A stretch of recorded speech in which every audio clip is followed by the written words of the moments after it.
बाबा जी की प्यारी सास संगत जी, आज जो मैं आपको बताने जा रही हूँ उससे पहले अगर आपने हमारा channel ocean of love like share follow और सब्सक्राइब नहीं किया है तो जरूर कर लीजिए। साथ में बेल आइकन भी जरूर प्रेस करें जी, जिससे आपको बाबा जी की प्यारी प्यारी बातें पता चल सके। सास संगत जी, जो चेतावनी संगत के लिए बाबा जी ने भेजी है, अगर उस पर अमल नहीं किया तो फिर हिसाब बहुत भारी पड़ेगा। खास तौर पर आज की स्थिति को देखते हुए ये घटना आपको बताई जा रही है।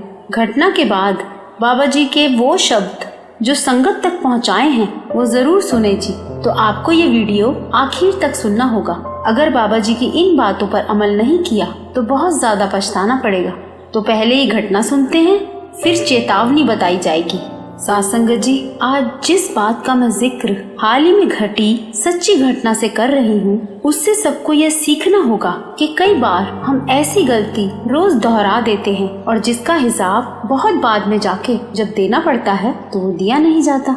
बाबा जी की जब अपने गुरसिक से बातें होती हैं तो बाबा जी का सबसे पहला सवाल यही होता है कि भजन सिमरन कितना किया है। पर जब एक गुरसिक बाबा जी के पास पहुंचा तो बाबा जी ने उससे ये न पूछकर दूसरा सवाल किया कि तू करता क्या है। मतलब बाबा जी ने यह पूछा कि तेरा काम क्या है, जैसे क्या बिजनेस करता है, कैसे घर चलाता है। तो गुरसिक बोला, बाबा जी मेरा कपड़े बेचने का काम है। तो बाबा जी ने दूसरा सवाल किया, तू दुकान पर ग्राहकों से झूठ तो नहीं बोलता। तो वो गुरसिक बोला, बाबा जी झूठ बोले बिना दुकानदारी कैसे चलेगी, झूठ तो बोलना ही पड़ता है कि मेरा 2-3 रुपए मार्जिन है, इससे ज्यादा मैं कमा भी नहीं रहा हूँ। तो बाबा जी बोले, वैसे तो तू पूरी दुनिया से ये कहता है कि तू सत्संगी है और दुकान पर बैठकर झूठ बोलता है, चला जा मेरी नजरों के सामने से। अब बाबा जी तो जानी जान होते हैं, उनको सबके कर्म दिखाई देते हैं। तभी तो उस गुरसिक से भजन सिमरन का सवाल न करके यही पूछा कि तेरा काम काज क्या है। तो अब घटना के अनुसार वो गुरसिक भोले भाव से बाबा जी से बोला, बाबा जी आपको दुनियादारी के बारे में क्या पता, दुकान पे झूठ न बोलो तो दुकान चलेगी नहीं। सास संगत जी, इतना बोला है कि बाबा जी को समझा रहा है। वो गुरसिक बाबा जी से फिर बोला, खाना कहाँ से खाएंगे, बाबा जी आपको क्या पता दुनियादारी के बारे में। अब बाबा जी मुस्कुरा दिए उसकी भोली भाली बातें सुनकर और फिर बाबा जी बोले, हमें सब पता है, इसीलिए कह रहे हैं अगर मालिक का प्यारा बनना है तो झूठ बोलना छोड़ना होगा, नहीं तो यहाँ से चला जा। सास संगत जी, हमारी रोजमर्रा की छोटी छोटी चतुराइयाँ बाबा जी देखते हैं तो हमें रोकने के लिए नए नए जरिए अपनाते हैं। अब उस गुरसिक ने बाबा जी को बहुत समझाया पर बाबा जी नहीं माने। अब बाबा जी ने उस गुरसिक को आखिर में कह दिया कि या तो झूठ बोलना छोड़ या हमारी संगत छोड़ दे। तो हार कर बेचारा क्या करता, उसको बाबा जी की बात माननी पड़ी और बोला, अच्छा बताओ बाबा जी मुझे क्या करना होगा। तो बाबा जी ने कहा, हमारे 3 वचन मान, तेरा कोई नुकसान नहीं होगा, विश्वास रख। तो वो गुरसिक बोला, अच्छा बाबा जी बताओ क्या क्या वचन है। तो बाबा जी बोले, पहला वचन कि दुकान में झूठ नहीं बोलना है, जो सच है वही बोलना है। दूसरा वचन कि आज तक तूने जो उल्टा सीधा मार्जिन रखा है उसको भूल जा और आज के बाद सिर्फ 3% मार्जिन रखेगा। यह सुनकर उस गुरसिक की तो मानो जान ही निकल गई, इतना घबरा गया। पर बाबा जी के मुख से निकले वचन मानने तो पड़ेंगे। फिर वो बोला, बाबा जी इसमें तो घर के खर्चे भी नहीं निकलेंगे। तो बाबा जी बोले, वचन मान के तो देख, इतने साल हो गए तुझे सत्संग सुनते हुए, अभी तक विश्वास नहीं आया क्या तुझे? कब विश्वास करेगा, जब सब कुछ हाथ से निकल जाएगा। अब बाबा जी बोले, तीसरा वचन यह है कि सौदा एक दाम और खरा रखना है। तो बाबा जी ने बताया पूरे 3 वचन। पहला कि झूठ नहीं बोलना है दुकान पर, दूसरा 3% मार्जिन रखना है, अगर 100 रुपए की चीज है तो ग्राहक से सिर्फ 103 रुपए लेने हैं और उस ग्राहक से सच बोल कि मैं 3 रुपए ही कमा रहा हूँ, लेना है तो लो नहीं तो दूसरी दुकान से ले लो। और तीसरा वचन, सौदा एकदम खरा रखना है, घटिया सस्ता और बेकार सामान नहीं रखना और भाव एक ही रखना है। वितकरा किसी के साथ नहीं करना कि किसी को कम में दे दिया तो किसी को ज्यादा में दे दिया, सामान एकदम सही देना है। तो वो गुरसिक मन में सोचता है कि बाबा जी ने कहा है तो मानना तो पड़ेगा। अब बाबा जी ने उसको कहा 1 महीना करके तो देख। तो सोचता है 1 महीना देख लेता हूँ, 1 महीने अपनी पुरानी बचत के सहारे घर का गुजारा कर लूंगा, पर सतगुरु की बात तो माननी ही पड़ेगी। मन में सोच रहा है कौन समझाए बाबा जी को। बाबा जी की बात मानकर भी दिखा देता हूँ।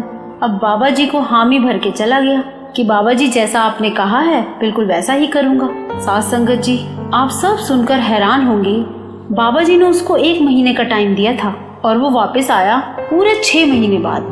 आंखों से आंसू बह रहे हैं और वापस आकर बाबा जी के चरणों में गिर पड़ा, रोता जा रहा है, शुक्राना करता जा रहा है और बाबा जी से रोते हुए बोल रहा है, बाबा जी आपका शुक्र है जो आपने मेरी जिंदगी जीने का तरीका ही बदल दिया।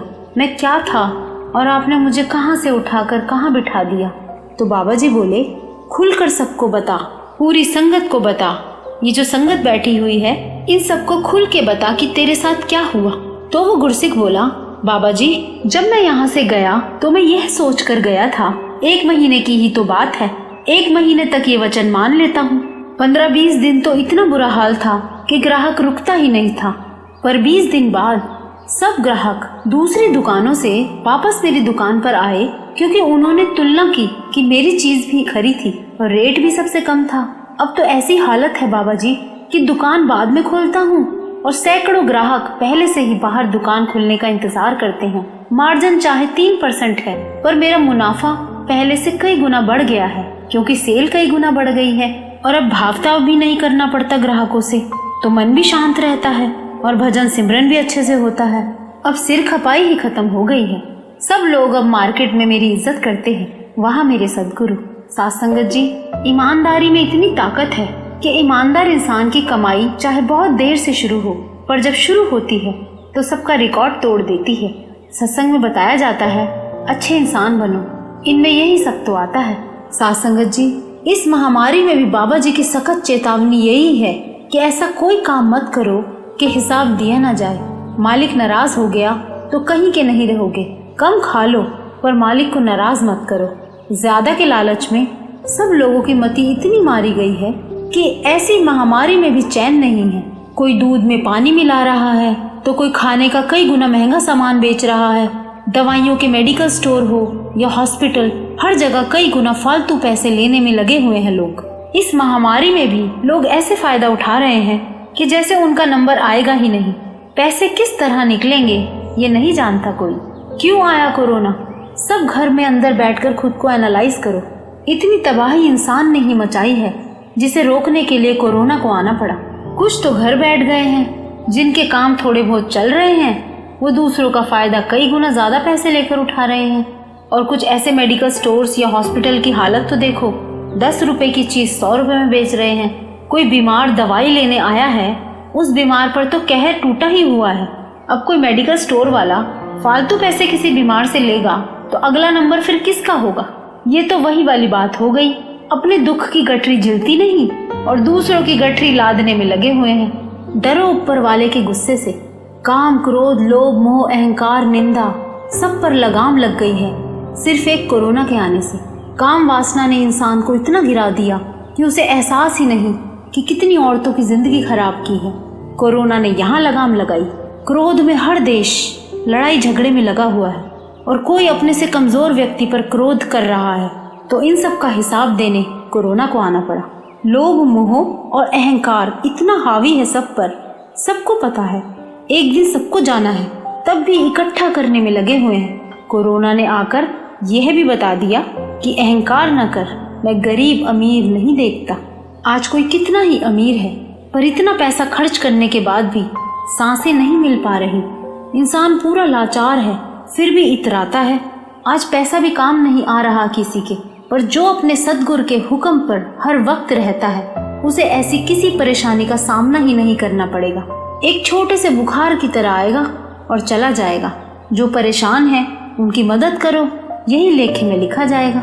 जो मदद के लिए हमेशा आगे रहते हैं, सद्गुरु उनका ख्याल ऐसे रखते हैं जैसे कीचड़ में कमल कितना साफ और सुंदर दिखता है। अगर आपके आसपास कोई भी परिवार कोरोना से पीड़ित है तो सारी कॉलोनी को मिलकर उनकी मदद करनी चाहिए। कोई नहीं करता तो आप शुरुआत करो, सब अपने आप साथ आएंगे। साथ संगत जी, आज की स्थिति में ऐसी महामारी में भी अगर हम सेवा भाव से किसी की मदद करेंगे तो मालिक ने कमी नहीं आने देनी और कोई ऐसा गलत काम नहीं करना है जिससे मालिक नाराज हो। तो बाबा जी की बहुत ही प्यारी साथ संगत जी, अगर आपको ये वीडियो अच्छा लगा हो तो लाइक ज़रूर करना जी, और इस वीडियो को ज़्यादा से ज़्यादा शेयर करना, जिससे सारी संगत को ये सीख मिल सके और अपने प्यारे बाबा जी का नाम रोशन कर सके। और इस चैनल को सब्सक्राइब भी ज़रूर करना जी।